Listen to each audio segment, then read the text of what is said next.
السلام عليكم. النهاردة هنعمل وصفة مختلفة جدا عن كل الوصفات اللي احنا عملناها. وصفة اقتصادية جدا، مش مكلفة، بسيطة وسريعة في نفس الوقت.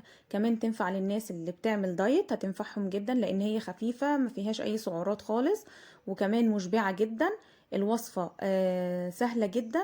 عايزة اقولك ان احنا في ناس كتير ما بتستخدمش البتنجان خالص، غير ان احنا بنحمره ونعمله مخلل او بنعمله في المسقعة.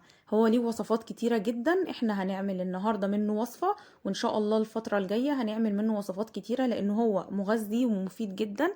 مش كل حاجة ان احنا بنعمله مخلل او بنعمله مسقعة بس، لا، ليه وصفات كتيرة جدا لان هو كمان مشبع يعني، مفيد جدا.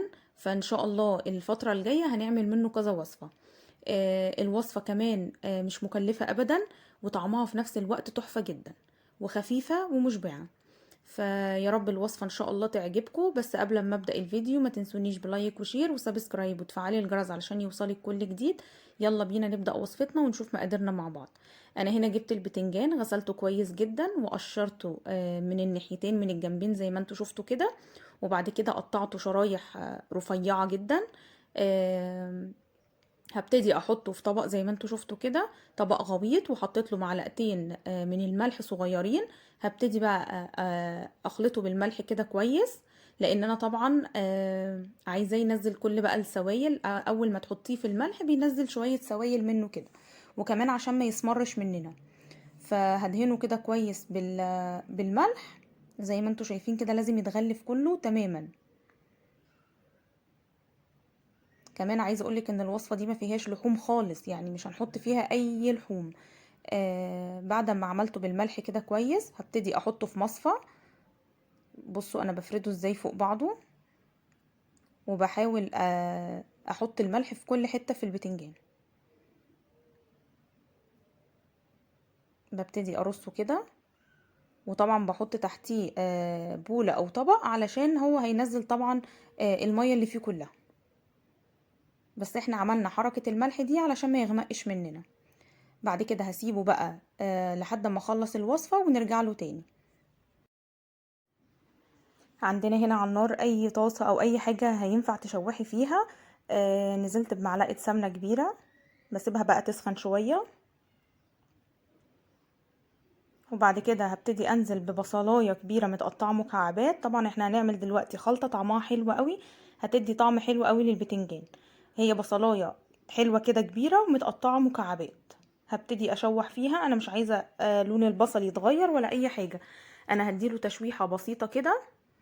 وفي نفس الوقت انا عايزة الخضار صحي معايا، يعني مش عايزاه دبلان خالص. بديله كده تشويحة ان هو ياخد طعم بس كده في السمنة اللي انا حطيتها.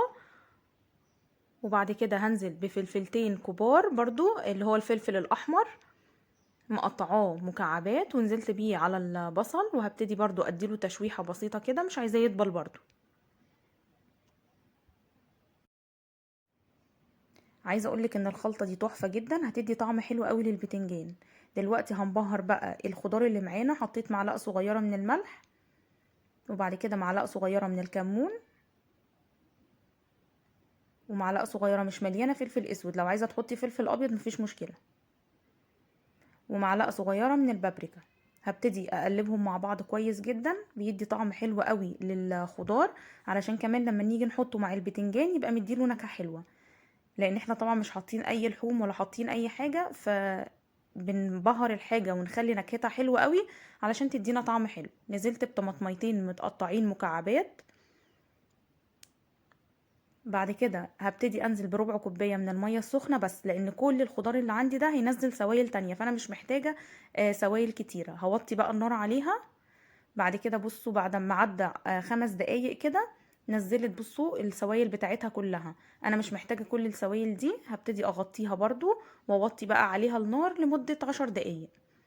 هتوصل بالمنظر ده كده. انا مش محتاجة السوائل كلها تتبخر منها، انا عايزة فيها شوية من السوائل عشان لما اجي اسوي البتنجان يسوي الحاجة كويس. دلوقتي هحط بقى الخلطة دي على جنب، ونبتدي بقى نرص البتنجان زي ما انتوا هتشوفوا دلوقتي. عندي هنا اي صينية اي شكل عندك، المهم تبقى مربعة علشان ترصي البتنجان حلو، ولو مدورة مفيش اي مشكلة يعني. اي صينية متوفرة عندك اشتغلي بيها. عندي هنا البتنجان زي ما انتوا شفتوا كده، بصوا ما بقاش غامق معايا بسبب المعلقة بتاعة الملح اللي احنا حطيناها، بتخلي البتنجان ما يسمرش معايا، ونزل السوائل كلها بتاعته. هحط بقى في الصينية معلقة من الزيت كده، معلقة كبيرة، وهبتدي ادهن الصينية بيها علشان مش عايزة حاجة تلزق معايا خالص في الصينية، فالمعلقة دي احتياطي عندي علشان مفيش حاجة تلزق معايا. بعد ما دهنتها كده كويس، هبتدي بقى ارص البتنجان اي رصة تعجبك، يعني المهم ان هو يبقى جنب بعضه بالمنظر ده، ومش مشكلة لو هو محطوط فوق بعضه، مفيش اي مشكلة. انا بس عايزة اعمل طبقة من البتنجان علشان اعرف احط الخلطة دي، فحطيها اي رصة تعجبك.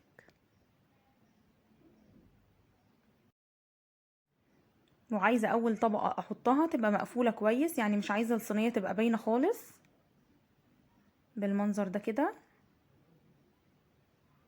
بصوا انا بحاول اغطي الصينية كلها.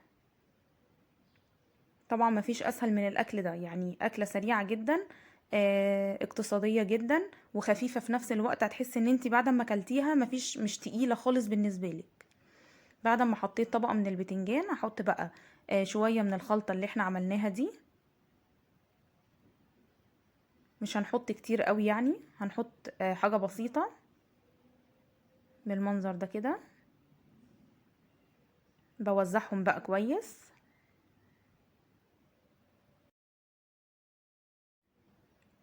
بعد كده هحط شوية من الجبنة الموتزاريلا، طبعا دي اختياري، احنا بس بندي طعم حلو كده الوصفة اللي احنا حاطينها، بما ان احنا مش حاطين اي لحوم خالص، فاحنا بنديها كده شوية حاجات تخلي طعمها حلو. لكن هي اختياري، مش عايزة تحطي جبنة موتزاريلا وعايزة تحطي جبنة رومي، اي نوع جبنة عندك مفيش اي مشكلة، بس بيديها طعم حلو قوي. ولو نوع الجبنة الموتزاريلا كويس هتلاقيها بتمط معاكي وهتديكي شكل حلو قوي. بعد كده هحط طبقة تاني من البتنجان، دي هقسمها كده نصين علشان هي كبيرة.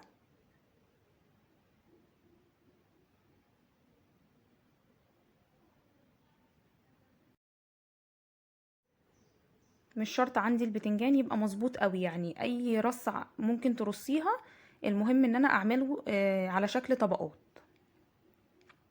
بعد ما حطيت الطبقة التانية من البتنجان كده، هبتدي احط الخلطة اللي انا عملتها دي. عايزة اقولك ان هي هتدي للبتنجان طعم تحفة جدا. هحط كده شوية كويسين. طبعا لو انت حابة تزودي الخضار عن كده بتزوديه، يعني بتزودي البصل والفلفل والطماطم، بتزودي كل الحاجات دي قبل ما تيجي تشتغلي. هوزعها كده كويس. بس انا شايفة ان هي كويسة قوي كده، لان هي طبعا في السوا هتنزل سوائل كتيرة، فانا مش محتاجة كل الخضار ده. بعد كده هحط برضو شوية من الجبنة الموتزاريلا. طبعا لو حد عايز يحط لحوم، طبعا البتنجان بيليق مع اللحمة المفرومة جدا، فممكن تعملي شوية لحمة مفرومة وتوزعيها معاهم في النص، وتبقى كميتها برضو مش كتيرة، فهتديله طعم حلو قوي برضو. يعني انت لو حابة تحط لها شوية من اللحوم، ممكن تحط شوية لحمة مفرومة، يعني ربع كيلو كده من اللحمة المفرومة وتعصجيهم، هيديها طعم حلو قوي، وفي نفس الوقت مش هياخد منك لحوم كتيرة. بعد كده حطيت برضو طبقة من البتنجان، وهكذا يعني بفضل اعمل طبقات كده لحد ما احس ان الصينية كده بقت خلاص كويسة واتملت معايا. هحط بقى بقية الخلطة كده.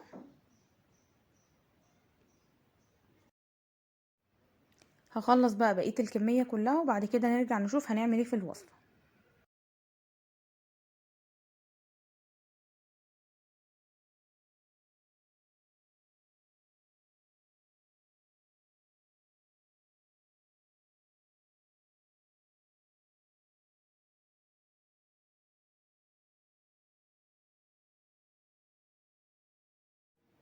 بعد كده هحط على وش الصينية شوية من الجبنة الرومي، برضو ممكن تحطي اي نوع جبنة انتي تفضليه، بس الجبنة الرومي هتديها طعم حادق كده شوية، هتديها طعم حلو أوي. ممكن لو عايزة تحطي شوية زيتون، عايزة تحطي فلفل أخضر، بصي كل الحاجات دي اختياري، يعني هتدي طعم حلو أوي للوصفة.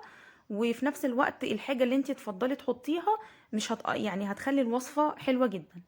بعد ما حطيت الحاجة في الصينية كده زي ما انتوا شايفين، هبتدي ادخلها طبعا على فرن سخن، مش هغطيها خالص بأي حاجة. هبتدي ادخلها لحد ما السوائل بتاعتها كلها تنزل في الصينية، وكمان السوائل تبقى اتشربت من الصينية كلها.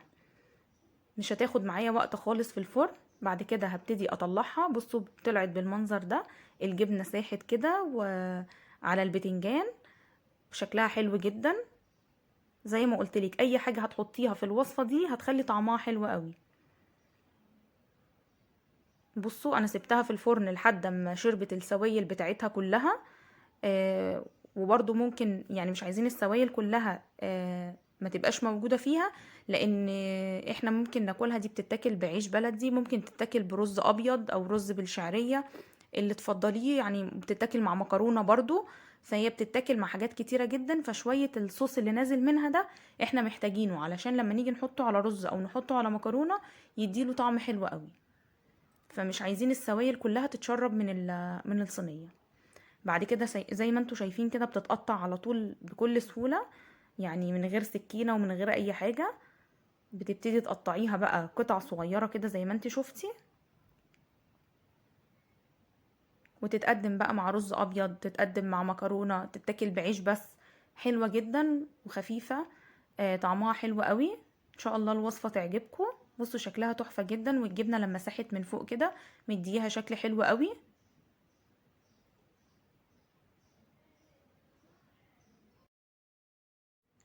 عايزه اقولك ان احنا ما حمرناش البتنجان خالص، فطبعا الوصفه خفيفه جدا. عملنا وصفه مختلفه بالبتنجان عكس الحاجه اللي احنا بنستخدمها على طول. ان شاء الله الوصفات الجايه هنعمل طرق حلوه للبتنجان، لان البتنجان بصراحه مش واخد حقه كده في الطبخ عندنا، مع انه هو مشبع جدا ومغذي جدا. بس هو عندنا بنحمره بس وبنعمله مسقعة. هي دي الوصفات اللي احنا بنعملها. فان شاء الله الفترة الجاية هنعمل وصفات بالبتنجان حلوة قوي، وفي نفس الوقت مش مكلفة وخفيفة جدا. تنفع في الصيف اللي احنا فيه ده، علشان احنا مش عايزين برضو اكلات تبقى تقيلة لان الجو حر جدا. ان شاء الله الوصفة تعجبكم وجربوها وتقولي رأيكم ايه. اشوفكم في فيديو جديد ووصفة جديدة، والسلام عليكم ورحمة الله وبركاته.